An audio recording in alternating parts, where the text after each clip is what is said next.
Bonjour tout le monde, aujourd'hui je vais vous parler de la protection du champ d'énergie. Qu'est-ce que c'est un champ d'énergie et pourquoi je le protégerai? En plus de vous donner quelques outils essentiels pour y arriver. Donc, c'est quoi un champ d'énergie en fait? Le corps énergétique est constitué de plusieurs aspects. Il y a le corps mental, le corps émotionnel, le corps physique. Le corps énergétique qui est en lien avec les chakras, les différents chakras que la majorité des gens connaissent. Il y a aussi autour de nous un champ électromagnétique. Quand vous allez chercher sur Internet, vous allez pouvoir voir champ électromagnétique autour du corps. On appelle ça une tore. On voit un système d'énergie qui passe à travers le corps. Le cœur émet un champ électromagnétique également. Donc, ça, c'est de quoi je suis constituée. Donc, on n'est pas seulement qu'un corps physique, il y a de l'énergie dans ce corps physique-là et il y a différentes strates énergétiques. Pourquoi je protégerais mon champ d'énergie? Je le protégerais parce que sinon, je suis facilement submergée par les émotions, par les pensées, par la douleur inexpliquée qui vient souvent des autres. Pour un hypersensible, on pense toujours qu'ici, on parle d'hypersensibilité et d'hyperempathie. Donc, si je veux rester en force, solide, centré, avoir plus de vitalité, plus d'énergie, une clarté au niveau de mes pensées, au niveau de qu'est-ce que je vis intérieurement, c'est quoi mes besoins. Si je vais être en mesure d'avoir des objectifs clairs, d'être en mesure de pouvoir mettre en place des stratégies pour les atteindre. Si je vais être connectée à mon intuition, à mon savoir intérieur, donner plus de présence pour moi, pour les autres, avoir une capacité de répondre à mes besoins, sortir aussi de la survie, puis être vraiment dans un espace d'épanouissement, de pouvoir partager mes capacités, mes dons, mes talents, pour pouvoir contribuer dans le monde. Tout ça, ce sont les raisons principales pourquoi j'ai besoin de protéger mon champ d'énergie. Parce que le champ d'énergie peut être troué. Il va être troué souvent parce que je vis personnellement des émotions que j'ai de la difficulté à exprimer ou à accepter, à accueillir. À ce moment-là, ça peut provoquer des trouées dans le champ d'énergie. Je vais être à ce moment-là aussi submergée par l'anxiété, par la tristesse ou par la colère. Ça peut tourner en boucle dans ma tête, des histoires qui vont se répéter. Je peux sentir les influences extérieures aussi qui vont me vider de mon énergie, avoir un froid là, qui me traverse sans savoir qu'est-ce qui se passe réellement. Ça peut même influencer mon comportement, mes paroles, aller jusqu'à à des différentes dépendances qui ne viennent pas de moi. Je peux être fatiguée, épuisée. On le voit souvent aussi pour les gens qui vont dans des... quand on va à l'épicerie, quand on va au centre d'achat, dans des lieux publics, on revient à la maison, on est fatigué, on a besoin de se reposer, on se sent vidé, on ne sait pas trop pourquoi. Mais c'est parce que notre champ d'énergie a été affecté par les ondes Wi-Fi, par les pensées, les émotions des gens qu'on a rencontrés. On a absorbé ça parce qu'on est des éponges. On capte tellement d'informations, notre cerveau est fait comme ça, on capte tellement d'informations plus fines et rapidement qu'on devient comme submergé. On peut avoir des cauchemars, de l'insomnie, des sentiments de confusion également. On peut avoir des comportements de compensation quand on est submergé. Parce qu'on ne sait pas quoi faire avec ça, puis on se sent comme une forme d'agitation intense à l'intérieur. Et puis, on va compenser par des drogues, de l'alcool, les calmants, la nourriture également, la télévision, les écrans. C'est quand même assez complexe de pouvoir ressentir tout ça et puis de ne pas savoir comment, à quelque part, s'alléger de ce qui vient de l'environnement. Donc, pour ça, il y a plusieurs outils. Et là, je vous dis, croyez-moi pas, essayez-les. C'est vraiment important. Testez. Parce que chaque outil peut fonctionner pour certaines personnes, ne fonctionnera pas pour d'autres personnes. Donc, ça va être important de les tester plusieurs fois. Puis, la base de revenir à soi, c'est d'être conscient.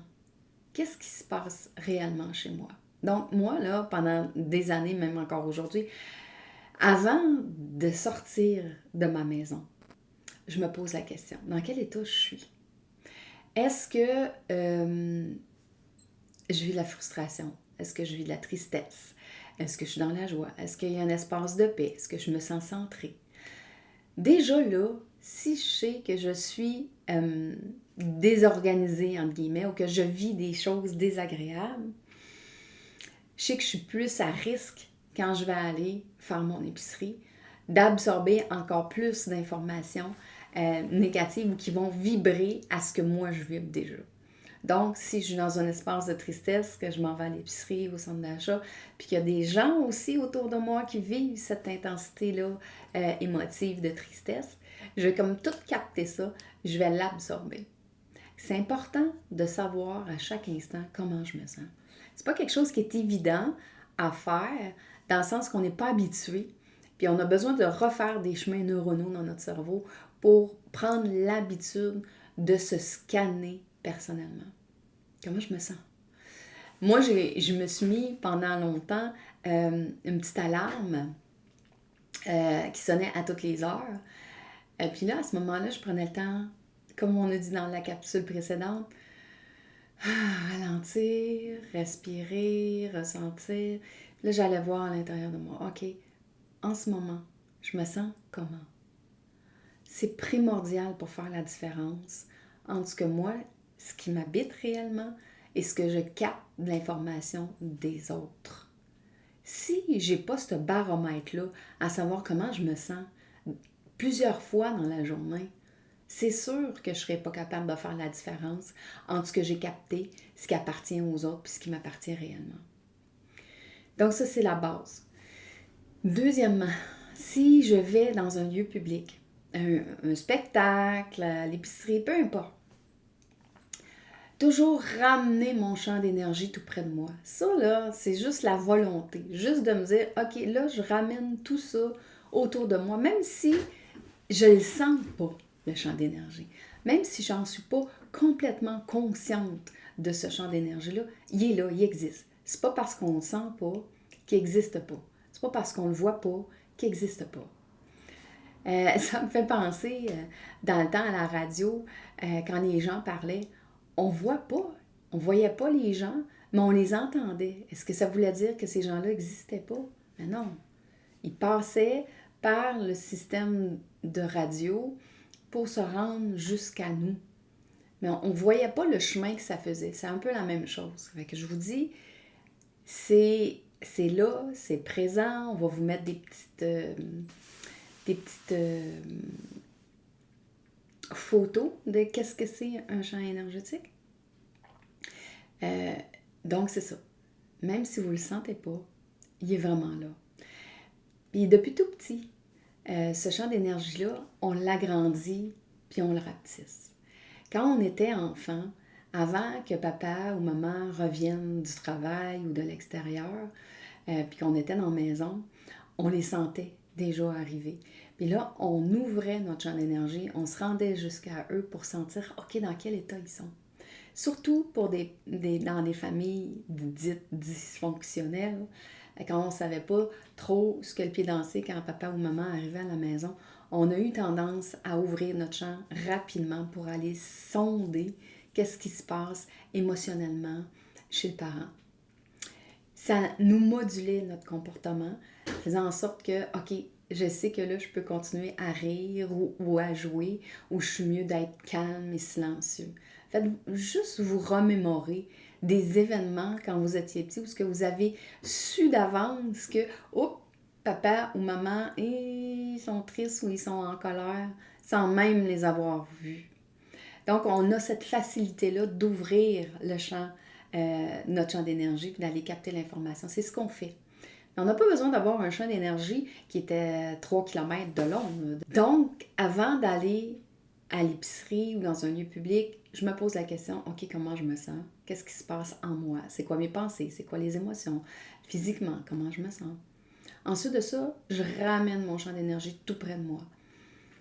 Là, j'observe. OK, quand je le ramène, je capte moins l'information à l'extérieur parce que je ne suis pas ouverte à tout aller chercher l'information. Je le ramène tout près. J'habite mon corps aussi. Quand je pose la question comment je me sens, c'est comme je remets l'attention à l'intérieur de moi. Puis en habitant mon corps le plus possible, ou dans toutes mes dimensions, j'évite d'absorber les informations. Je fais juste les laisser comme passer. Et ça, c'est un autre outil aussi de m'habiter, de me ressentir. Pour ça, je me scanne souvent des pieds à la tête. Puis ça non plus, c'est pas quelque chose qu'on a appris puis qui est automatique. On doit le développer. Ensuite de ça, si je veux être capable aussi de me ramener puis de me sentir souvent juste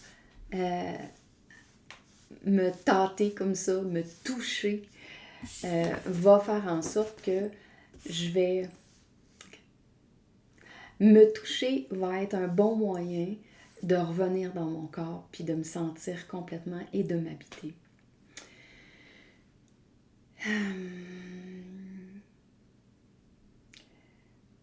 Pour aussi me libérer, si jamais j'ai pris beaucoup de sensations extérieures, que je me sens submergée, aller dans la nature, juste porter mon attention sur un arbre, sur la neige, là, parce que là, on est dans cette période-là, poser mon attention sur la neige, le soleil, les oiseaux, ça va me permettre de revenir aussi à moi. Il y a plusieurs techniques de respiration aussi qui peuvent être utiles. Si j'expire plus longtemps que j'inspire, je calme déjà mon système nerveux. Ça va m'aider à revenir, à me centrer. Bouger physiquement, que ce soit danser, m'étirer, faire du power shaking, chanter, faire du yoga. Je peux revenir aussi avec un champ d'énergie qui va être plus près de moi, dégager des différentes influences avec un bain de sel d'Epsom. Je peux porter aussi des pierres, un quartz par exemple, un améthysme. Il y a plein d'autres pierres là, dites de protection qui, en mettant mon intention d'être juste centrée, avec cet objet-là dans les mains ou dans mes poches, ça peut m'aider. Parce que dans le fond, c'est comme un rappel que cet objet-là me rappelle que je dois revenir dans mon corps. Je dois revenir dans mon espace. Ensuite de ça, oui, quand je suis dans un lieu public, je peux faire des commandements. Un commandement, c'est comme un ordre que je donne à mon corps, à mon système. Donc, tout ce qui appartient aux autres, je leur laisse ou je leur remets à leurs pieds. Je peux nommer que je suis prête à juste me laisser traverser, laisser passer les pensées des autres, les émotions des autres, les mots physiques des autres, que je veux rien absorber. Puis c'est important d'être dans une position d'accueil. Quand je ressens quelque chose, que ce soit à moi, que ce soit aux autres, l'important, c'est d'accueillir ça. sans me poser de questions. Ah, pourquoi je suis triste? J'ai pas à comprendre pourquoi je suis triste. J'ai juste besoin de me laisser aller dans cette tristesse-là. Je veux pas dire non plus passer ma journée à pleurer, mais si je me laisse traverser par une émotion, je la laisse pas perdurer dans le temps. Donc, si je suis envahie par une émotion de tristesse, je vais laisser les larmes couler, puis je réémerge après. Donc, c'est ça, accueillir l'émotion. Si je résiste à ça, si je persiste à vouloir comprendre pourquoi je pleure et que j'étouffe l'émotion, c'est dans ces moments-là que ça persiste dans le temps, puis que ça n'arrête pas. Puis que là, je me sens complètement envahie par l'émotion de tristesse à longueur de journée. Donc, important de prendre conscience de ce qui me traverse en tant qu'individu au quotidien, de voir à ce que je ne mette pas chacune des émotions en lien avec les événements de ma vie en dessous du tapis, mais vraiment les laisser aller au fur et à mesure que ça vient, sans jugement, dans un espace d'accueil. Être capable d'accueillir qu'il peut y avoir aussi que ça va être désagréable. La vie, c'est pas toujours une partie de plaisir. Donc, être capable de rester avec les émotions désagréables, respirer dedans, fait en sorte qu'ils s'apaisent et nous traversent. Quand on résiste à ça, qu'on n'en veut pas, qu'on veut la tasser, l'éloigner, c'est dans ces moments-là que ça persiste. Il y a un petit adage là, qui dit ce à quoi je résiste persiste, et ça, c'est vraiment le cas. Je vais vous raconter une petite anecdote pour voir comment faire la différence entre ce qui m'appartient et ce qui appartient à l'autre. Je devais aller rencontrer une amie pour sa fête à Québec et ça faisait 2 semaines que c'était planifié. 2 jours avant que je me rende à Québec, j'ai un sentiment qui fait « Ah, hier, que ça me tente pas d'y aller. Pourtant, j'adore mon amie, puis j'ai vraiment envie de fêter sa fête avec elle. Mais ça fait non, j'ai mal au cœur. Et ça fait... Il n'y en a pas question. » Là, je vois que je suis vraiment en résistance d'aller à Québec. Et je me pose la question, OK, est-ce que ça m'appartient? Puis là, j'ai de l'information qui vient de la partie qui m'appartient. Ah, j'ai un projet en fin de semaine que je veux faire. Je veux me faire des tables de chevet. J'ai telle considération, telle autre considération. OK, fait que là, je vois que moi-même, je porte des choses qui font en sorte que je n'ai pas très envie d'aller à Québec en fin de semaine. Là, je suis capable de les voir, puis je vois que mon inconfort, puis mon mal de cœur à vouloir aller à Québec diminue, mais de 10% seulement. Là, je dis, OK, il y a quelque chose d'autre. OK, ça se peut-tu que ça appartienne à mon ami? Puis quand j'ai posé la question, j'ai eu l'information. Ah, OK. L'information que j'avais, quand je lui ai partagé, c'est avéré vrai. Moi, je l'ai appelé, je lui ai demandé, ça se peut-tu que ce week-end, tu sois très, très fatigué, qu'il y ait plein d'invitations qui est là pour toi, puis que tu n'aies pas vraiment envie qu'on se rencontre. Hein? Puis elle me dit oui. Elle dit oui, je suis brûlée, j'ai eu une grosse semaine, j'ai été obligée d'annuler un brunch, là, une invitation. Puis elle dit, j'aimerais vraiment te voir, mais je me sens tellement fatiguée que je ne sais même pas si je vais avoir de la force pour qu'on passe du temps agréable ensemble. Puis le fait de l'avoir partagé, d'avoir eu l'information, la 90% qui me restait de mal de cœur, de je ne veux pas y aller, c'est dissipé. Et que là, on a conclu qu'on était pour se voir un autre moment pour qu'elle puisse prendre soin d'elle, prendre soin de ses besoins. Donc, voyez-vous, se poser la question, est-ce que ça m'appartient? D'avoir l'information de ce qui est vraiment là pour moi, c'est quoi mes besoins, comment je me sens en lien avec ce choix-là, avec cette décision-là ou avec l'émotion qui m'habite. Et puis, d'aller voir ensuite, OK, est-ce que ça peut appartenir à quelqu'un d'autre? Puis quand j'ai le oui de ça, Si je ne peux pas parler avec cette personne-là, parce que quand je vais à l'épicerie, je vais au centre d'achat, je ne peux pas parler à la personne à qui ça appartient, parce que ça peut appartenir à 50 personnes que j'ai croisées. Juste me dire, OK, je le laisse passer, je le laisse aller, j'absorbe bien, rien. Je remets au pied des personnes tout ce qui leur appartient. Je peux couper les liens, faire éclater les liens avec toutes les personnes que j'ai rencontrées, à qui j'ai parlé, que j'ai croisées. Ça aussi, c'est un exercice super efficace. À chaque fin de journée, moi, je coupe les liens. Je coupe les liens avec tous ceux que j'ai rencontrés, avec les gens que j'ai croisés, avec les gens que j'ai parlé, avec ceux à qui même j'ai pensé. Je coupe les liens. Je prends une grande respiration, je reviens dans mon corps, je scanne mon corps, puis je me dégage complètement de ce qui appartient à autrui. Ça devient comme un peu se brosser les dents, c'est une hygiène énergétique qu'on appelle. Donc ça fait partie aussi d'un autre outil. J'espère vraiment que ces petits outils-là, vous allez les essayer. Puis peut-être me dire un petit mot aussi, comment ça a fonctionné pour vous, quel outil a été le plus adapté selon les circonstances aussi. Je vous remercie beaucoup et à la prochaine.